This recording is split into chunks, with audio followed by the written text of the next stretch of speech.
Oh, Hilda, this is bliss. Isn't it? I knew you'd be a different person once you got away from that dreary old Rugby.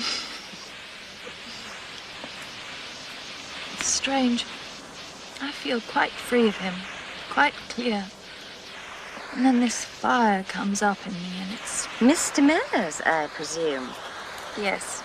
How long does this fire last? I don't know. I never know. And do you like it or don't you? I don't know that either. So strong. It's him. As if everything in me were on fire and the fire was him. And do you want to be with him? Terribly. And I hope this fire soon dies out. It makes you very boring. Shall I throw cold water on it? Hilda, have you ever known real tenderness or sensuality? Because if you have, it alters your life completely. For God's sake, Con, don't brag about your experiences. I wanted a complete intimacy once, and I didn't get it. It's enough for me. I think that you're too conscious of yourself all the time, with everybody. I'm not content to be any man's slave. It's just not in my nature. Perhaps you're a slave to your own idea of yourself. At least I'm not a slave to somebody else's idea of me. That's somebody else, my husband's servant. Oh, Hilda, you see, it's not so.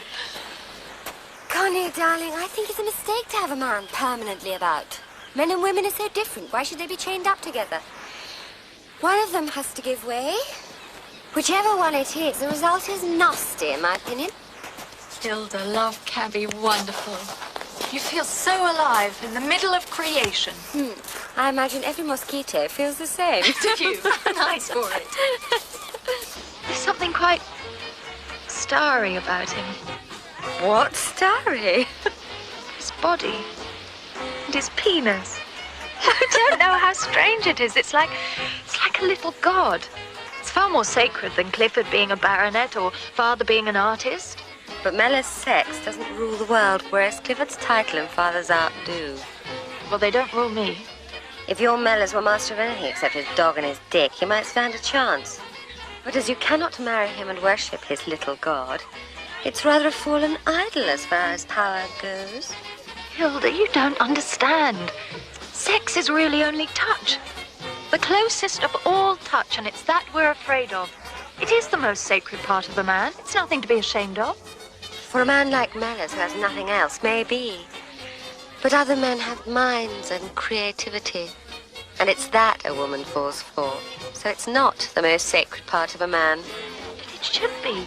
It's the only thing that connects us to the sea and the stars and everything.